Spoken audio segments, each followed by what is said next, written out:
Hello and welcome to tonight's video. We're going to go over some of the games that took place today. 2-0 in predictions. I believe I had Mad Lions winning 2-1 and then PSG winning 2-0. So I'll take the winners in that one, even if the scores weren't quite on point. Previews for tomorrow. I actually had this board in two different iterations before just going to what I'd done in the past. My intentions are not to do videos like this throughout Worlds, but the first section of content, I actually filled this board. I had a lot of different interesting stats, and thankfully I saved the format because I'm going to go back to it probably tomorrow. And this board was full of, all sorts of stats from today's games. Different stats, trying to attack the game a little differently and doing things that other people aren't doing. But then I thought to myself, oh, let's do it tracking the pick'ems. Even though I'm not a big pick'ems guy, I was like, people like pick'ems, and maybe it'd be interesting to follow that.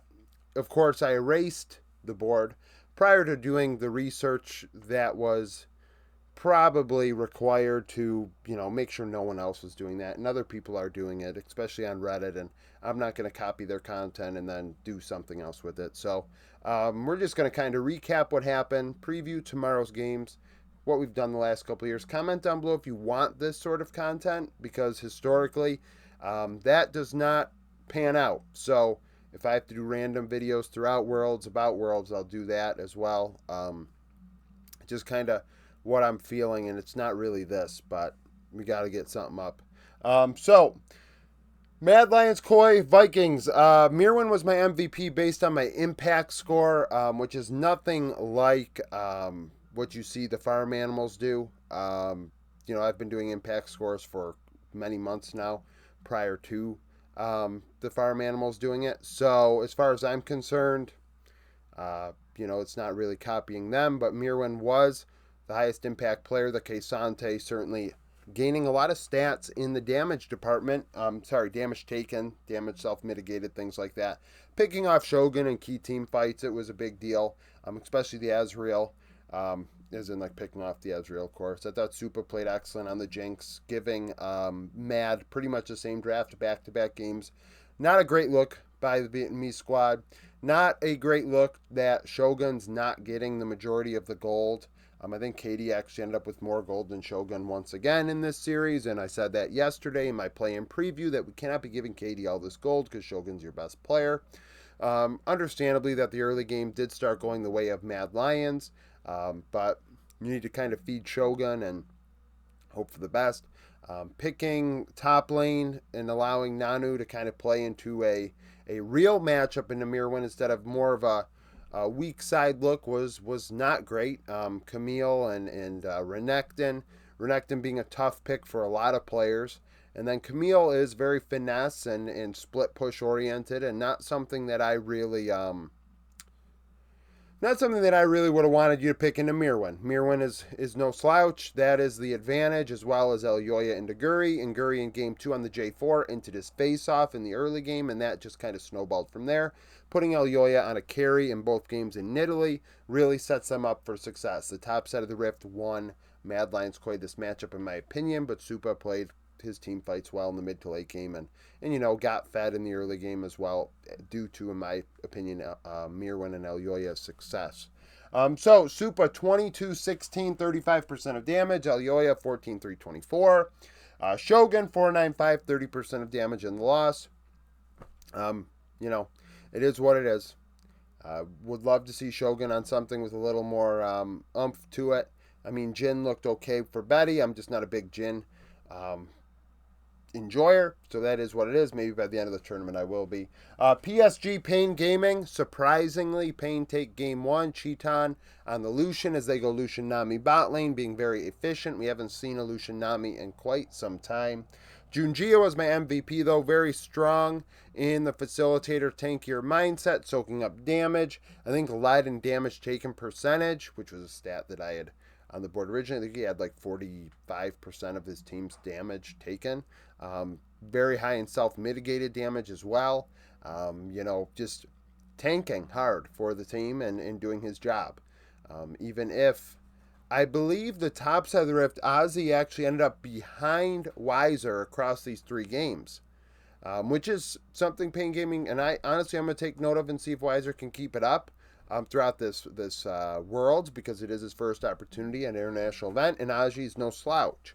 But Aji did end up behind, and it wasn't just the Vane game either. The first two games really were pretty close, and that wasn't something I expected, so that was nice to see out of him. But into the second and third game, Junjia kind of took over, and actually no, Weiser didn't pick Vane in game three. Aji did. That's right, Aji did, and it was a surprise because Weiser still ended up ahead. That's why that reminisced to me. Um, so that's the thing. What else about that series? Maple on the Akali looking pretty good, scaring some people in the Discord because they don't want Cream to win. That'd be top esports, but the Akali looked good today. Syndra looked pretty solid. Jinx looked good for Mad Lions. Um, we saw Rumble a few times. Despite that idiot in my comment section, Rumble was picked. Wasn't a great pick. I think it led in deaths. Like I said, I started doing the tracking the pick'ems. I think Rumble had the most deaths on the day, so maybe it won't get picked again. Who knows? So Betty 9-4-24, 32% of damage in the win.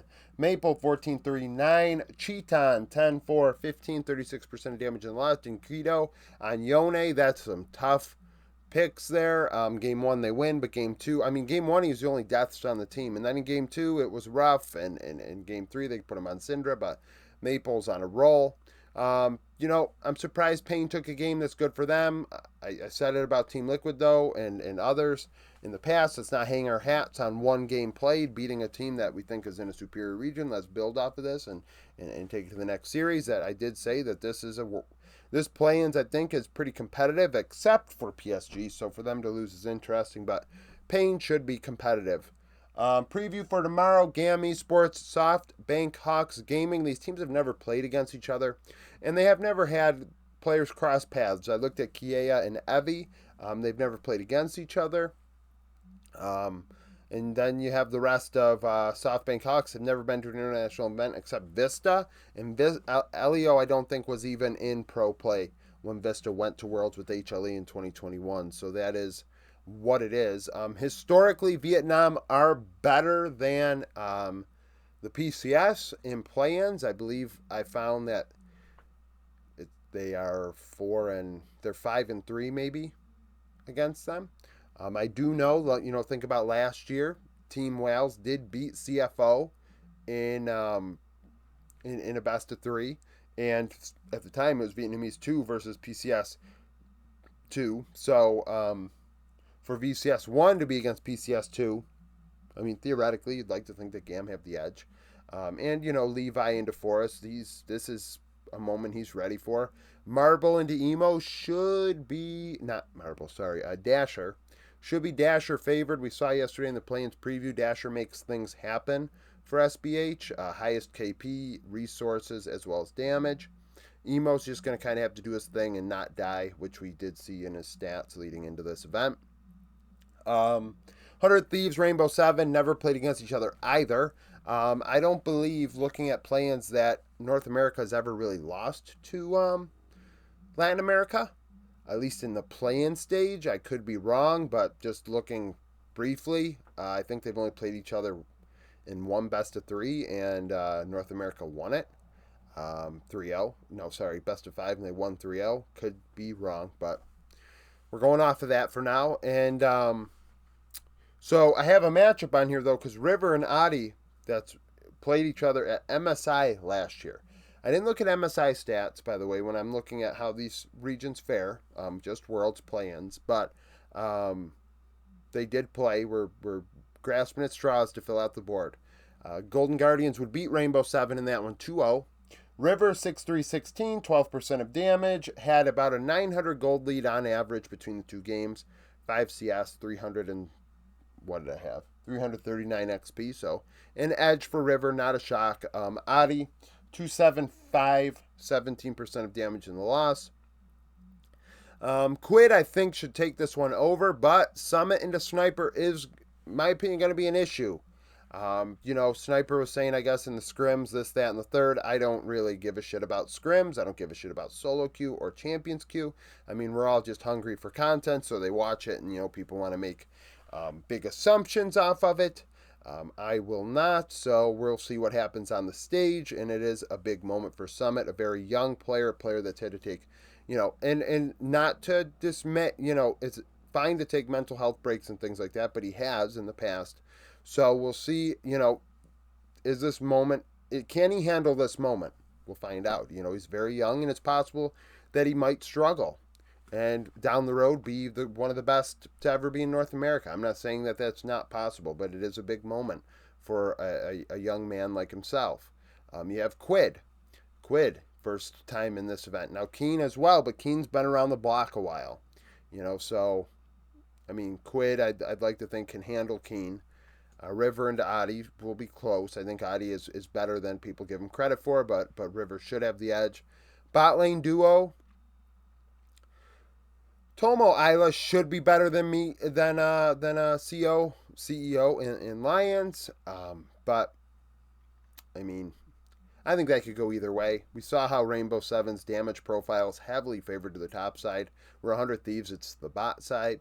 So it is going to be a battle of how that goes. Rainbow Seven should just put Summit on a very powerful top lane pick and see what happens. Will Sniper play weak side stuff? He really didn't show it all that much, or at least at a high level in the LCS. So, that's it. That's the thing. These games are going to start taking place in about 12 hours from now. So thank you for watching. If you like the video, like it. Subscribe to the channel for daily League of Legends content. Follow me on Twitter, join the Discord, become a YouTube supporter, and hope to see you again tomorrow.